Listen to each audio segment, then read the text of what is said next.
Check it out, guys. So we have a Duramax 2013. This is the LML version in my garage today. It's actually my stepfather's truck. He bought this truck when it was brand new. He's the one owner. As a matter of fact, he went to the Flint truck assembly plant and they allowed him to turn the key for the first time on the assembly line. So this is pretty cool to have this here in the garage. So I figured this would be a great opportunity to share with you guys the first modification that you should do to any diesel truck. Whether it be a Duramax, Powerstroke, or Cummins, it's gonna be the same sort of application. So coming at number one, the very first upgrade that you should do to your diesel truck is a lift pump. That is by far the first thing. And for some of you guys who don't exactly know what those do, let me explain it to you really quick. I'm actually gonna go ahead and unbox a AirDog 165-2 GPH. And we're gonna install it on this 2013 Duramax and show you guys sort of the rundown on it. I'm not gonna go too crazy. I'm actually gonna post a full install video on my other channel. Now, if you haven't purchased a lift pump, I left that link in the description below. If you guys purchase a lift pump, we are running a giveaway for the SP Tools Toolbox. Every $1 spent is one automatic entry. It ends November 27th, so good luck, and we do appreciate your support for that. So for the majority of our trucks, we do not have a lift pump that comes factory with these vehicles. So this is sort of the best way of doing this because you got to think about it. Diesel fuel is extremely dirty. You're talking about dirt, contaminants, water in your fuel. There's just a lot of stuff. It's not going to cause your CP4 or your CP3 diesel injection pump to work as hard to suck that fuel all the way from the tank when you have a lift pump where it's actually going to aid that and get it all the way up to your engine. So the CP3 injection pump is the truck's only means of getting fuel from the tank to the engine. Because the fuel is under constant suction, it causes cavitation and excessive wear and tear on injectors and your injection pump.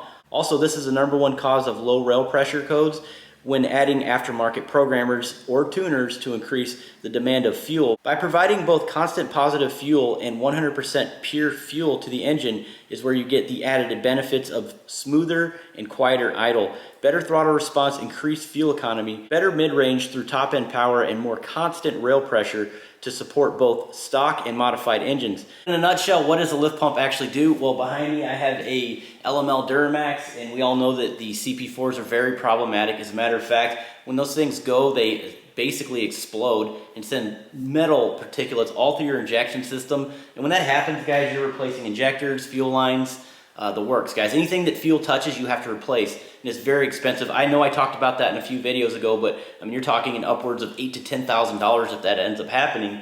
And with these trucks getting older, I don't know, man. It's just, is it really worth fixing at that point? If you guys don't do a fuel saver or even a CP3 conversion on these LML Duramaxes, I would say that the best thing that you can absolutely do for these trucks is to get a lift pump, because what a lift pump initially does is it lessens the amount of work that your CP4 or your CP3 actually has to do. I mean, you're talking about dirt, water, lots of air gets in your fuel as well, and all that's just being pushed right into your engine. Yes, I know we do have a stock fuel filter. Let's be honest, that stock fuel filter isn't going to catch all that water. The good thing about a lift pump is they actually have water separators on them, which is really nice, and you can drain them from the bottom. But the lift pump, while nowhere near as glamorous as a billet wheel, a turbocharger, a polished intake, or even a second injection pump. Now, one thing I like about the AirDog stuff is the fact that they have the adjustable set screw right on the pump. If you purchase one of these lift pumps, they're going to be set at 8 to 10 PSI is where you need it. But if you want extra, or you just want to lessen the amount of pressure for your specific build or your tuning, a lot of diesel owners want to know when is the best time to buy a lift pump. On the grand scheme of things, an aftermarket lift pump system is the key element to making horsepower with a diesel.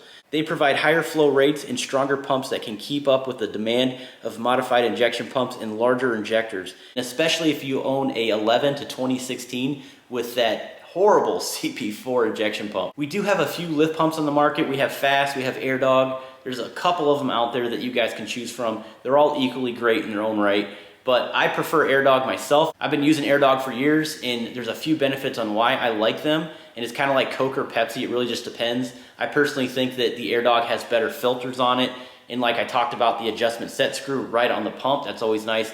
And it is quieter. But don't get me wrong, guys, I run Fass as well. I have one on my LBZ Duramax. I've been using it for a very long time. I've never had an issue with it, with the exception of the filters. That's why I put cat filters on that Fass. But I try to keep it simple. If the AirDogs have good pumps as well and filters, I'm just gonna get an AirDog. That's just my opinion. Like I said, I've been working on these diesel trucks for many years.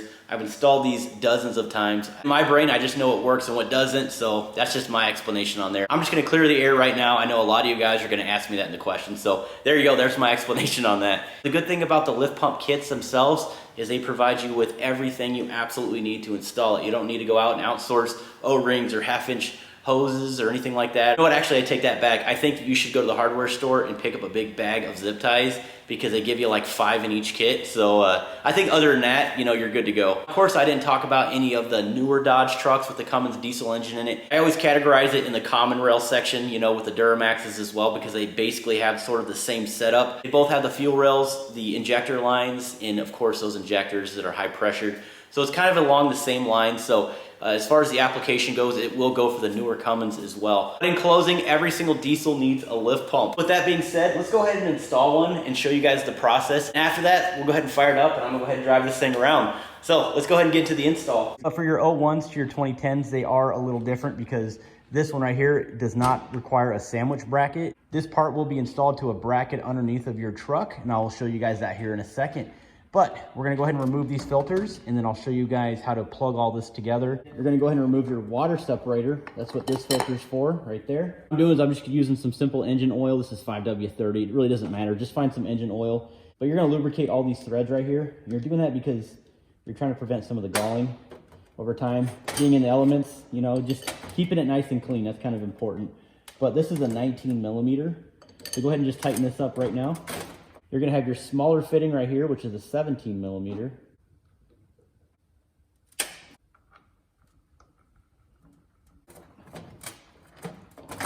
All right, so we're good to go.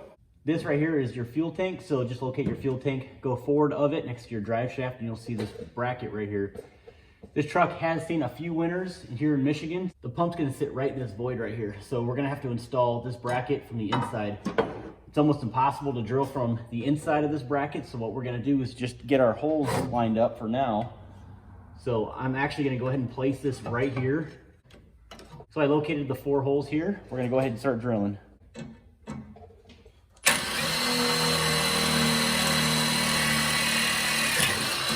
We'll start off with drilling some pilot holes.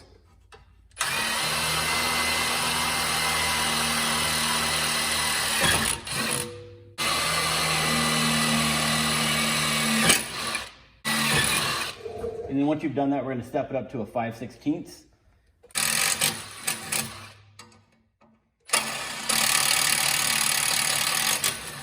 So now that we've done that, we're going to go ahead and install our cradle bracket. And this is going to be the orientation. Go ahead and take this 1/4-inch bolt, there's 4 of them, and just go ahead and feed it right through this hole. Use your lock washer and nuts as well.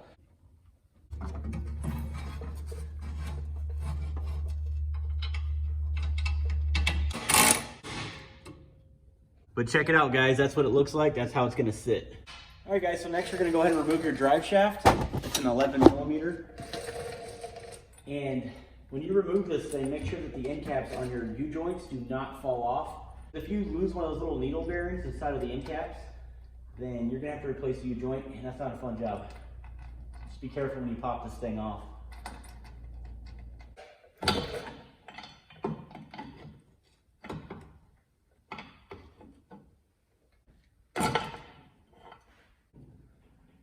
And there you have it.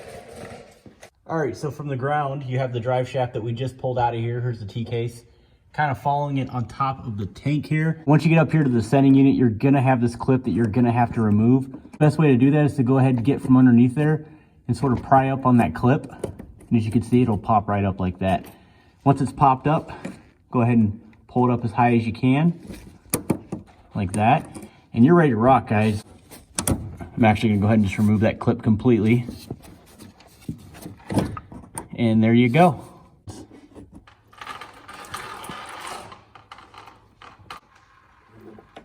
And that should be it.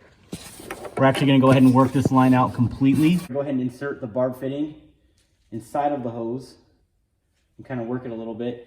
And then find a flat surface somewhere and push down. You can see it's fully seated. Let's go ahead and clip this to the top of the tank right now. We'll go ahead and route it through the cross member, and then we're gonna hook it up to the suction side of the pump. And we're gonna go ahead and feed this all the way through the top of the tank where we disconnected, like I said. And when you hear that click noise, that means you're good. It means that you're fully seated in. So once we've done that, we're gonna go ahead and route all the hoses. I will be zip tying everything on top of that tank. And then a really important thing, making sure that none of these hoses are rubbing against anything, especially on this suction side. You don't want any holes. Now, one thing to note, this is the adjustment set screw. I will be hitting on that here in this video as well. This is one of the biggest reasons why I like AirDog over any other lift pump on the market, is the fact that you have the versatility to change your fuel regulating settings. So this is where we're going to be connecting to. With the suction side, you will be using the 90-degree fitting, which will be clipped right here. So go ahead and just eyeball where you want it. It's going to come upwards anyways. So I think I'm going to go ahead and, I'm going to give it a little bit more slack, but I think I'm going to go ahead and just cut it right here.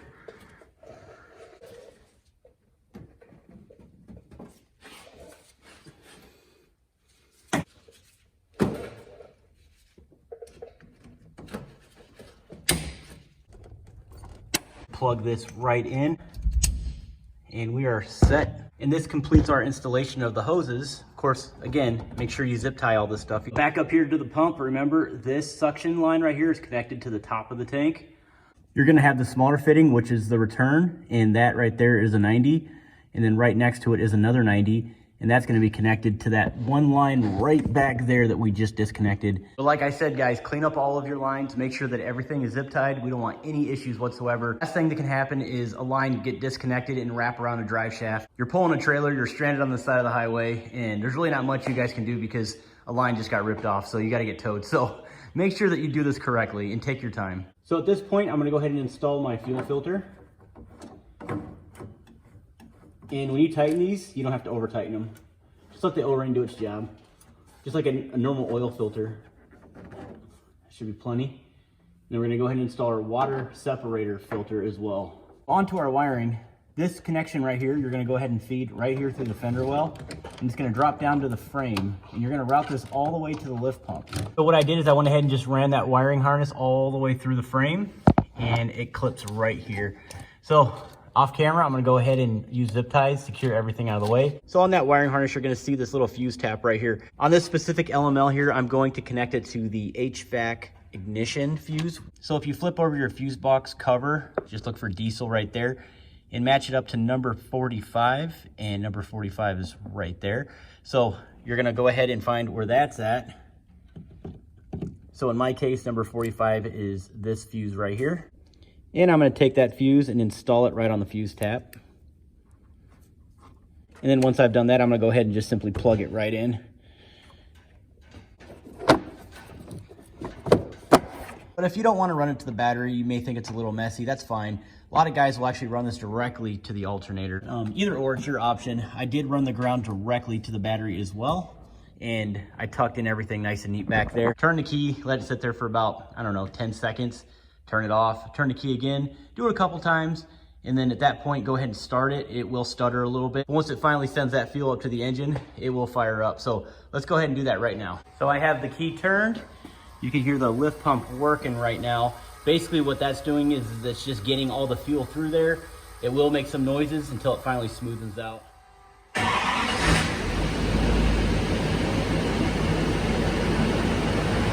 That was really easy. I only cycled it once and it started. So anyways, we're gonna go ahead and let the exhaust vent out of the garage, and then we'll go ahead and get it off the hoist. All right guys, so we have it in the air. Just wanna make sure there's no leaks. Now, I already got up underneath there, but we are looking good, guys. We are looking good. Really quiet too. I like how quiet that pump is. All right, we're gonna go ahead and set it down.